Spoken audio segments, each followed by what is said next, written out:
Fire Emblem Three Houses, a game about teaching students one half of the game and leading an army to their deaths in a bloody, violent war the other?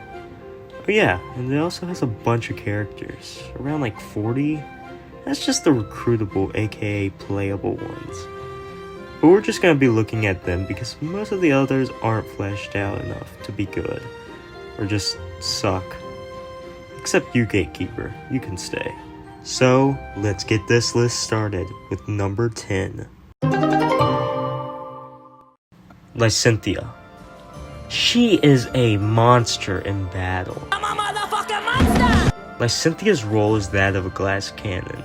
She can deal massive damage, but in return, she cannot take any dealt back.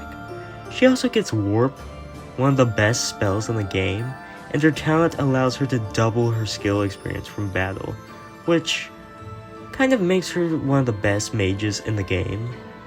Her design is also excellent. I like the color scheme of the white hair, pink eyes, and black clothing, and then later and after the time skip, the purple added. Her backstory is also pretty sad, about her dying young. Linhardt. He's just relatable. Gameplay wise, he's pretty decent too. Not too OP, and he's a decent healer. I think his character design is also pretty good. The green hair is like the good green, not the horrific ones. I picked him mostly because of his personality. Linhardt is sarcastic and doesn't care. He's pretty funny. It's also nice to see someone who isn't totally fine with killing people. Gilbert. Gilbert is quite underrated and definitely flawed in gameplay and as a character, but I think that's what I find so interesting about him, and unique compared to the others. Gameplay wise, he's alright and kind of falls off, but not severely. I think he's just real as a character. He's very human. He's a terrible father who basically abandons Annette. He is a poster board for the knighthood culture of Fargus. He failed to protect his king. He would throw his life away in a heartbeat for his king. Gilbert is not a black and white character, similar to future characters on the list down the line. Catherine. She is a goddess of a unit. Having a low recruitment requirement plus her amazing stats in class starting off equals annihilation.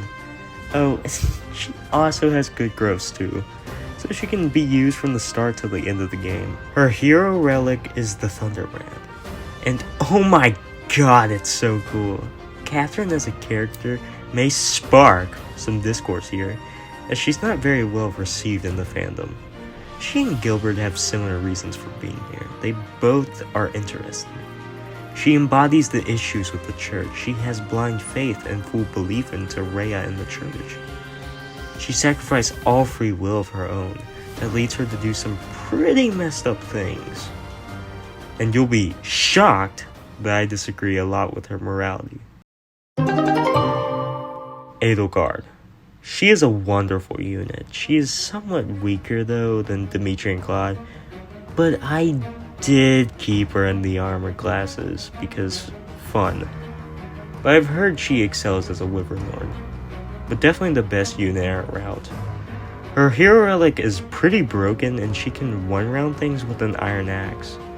As a character, it's weird how she is kind of lumped in with probably the most tropey characters, when her and Hubert are very morally questionable and deeper. She has good intentions, but her actions are really hard for a lawyer to justify. I like characters that think they are doing the right thing. This is a weird opinion, but I believe that her appearances in Blue Lions are better than Crimson Flower. There's one scene in Blue Lions that is probably one of my favorites and most memorable, where Dimitri tries to negotiate with Edelkard to stop. Her design is really good. I like the sleek red and black outfit, and my hair to complement. And her time skip design is also good. Sethith. Now I don't know how Sethith is as a lord because the only route I haven't played is Silver Snow. But I think he gets well than enough screen time in the other routes. He's pretty good gameplay wise, but got overshadowed by the other units I wanted to use. He's kind of like Sojiro, who's initially cautious of you, but then starts to warm up. I like the twist in his character. He's not an older brother, he's actually a father, which is so sweet. He's also a dragon, and I like how you think, oh, he's just completely on board with whatever Rhea says. But he actually questions the church and Rhea, which is nice to see. I also like his design and voice acting. Sylvain is a competent unit. I had him more magic focused, but I think it might have been more optimal to go another path. Swift Strike is also pretty good. His looks are great both pre and post time skip. Nothing too much to say, I just like them. The post time skip is subtle, but I think it's a glow up. Like Seth, he is not the archetypal flirty character like Sanji or Jiraiya. He actually gets a chapter dedicated to him and his brother in part 1. It's one of my favorites, and it's like where his brother turns into a monster. He's laid back and charismatic, but under that exterior hides an interior that is a nihilistic man. You see, Sylvain is a sexist and hates women flirting with him. He creates a prejudice of sorts against women because he feels they only want him for his crest or status. This genuinely surprised me in his supports to see he has actual depth. Overall, Sylvain is a well-rounded character. Dorothea. She's alright unit-wise with the Dancer and Grimoire classes. It's fun sniping people like their Dusty Depot with Meteor.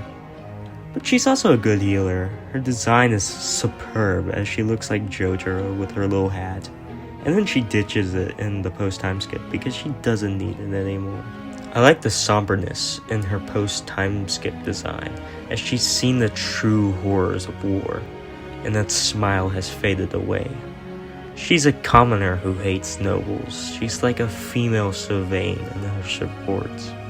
She starts as a very bubbly, flirty person, and then war hits, and she's just tired of the war and fighting going on. Dimitri. Now, these two placements could be almost interchangeable, really. I love both of these characters.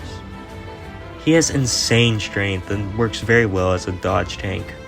Battalion Wrath and Battalion Vantage, and put that together and you got yourself a good unit. But that's not all, my friend. His character design is top notch. What a nice looking oh my god, what happened? Who hurt you? And his character growth is probably the best in the game. He tries to hide his anger and bloodthirst for revenge and violence at first. But once Edelkard reveals she's the Flame Emperor and the time skip happens, he becomes this edgy brute who says lovely things like, "Kill every last one of them!" I have to commend the voice actor for Dimitri for the subtle growth in his voice as he becomes more welcoming to everyone again and starts to forgive himself. Honorable mentions. The honorable mentions go to Felix, Bernadetta, and Petra. These guys almost made it, but just couldn't, so suck it. Felix is a better Sasuke, Bernadetta has a great character growth, and Petra is basically just Starfire from Teen Titans, and who doesn't like Starfire? Claude. What's there not to love? He has great stats and growth. Failnaught is just plain silly, letting you avoid damage for a turn. Bows in general are really good in this game. Wyverlord on top of that just makes him busted. His design is just majestic, both pre-time skip and post-time skip. His character is good. He's pretty chill as he wants to break down the walls dividing Fodlan. He's like a better Edelkard. I like his distrust in everyone. He's very skeptical of the church and pretty much everyone around him. But then his character growth is about slowly trusting people, and his voice actor is just amazing. And that's my top 10 favorite characters from this game. Let me know down in the comments down below what your favorites are and why. I'd like to know your reasoning behind them. Bye!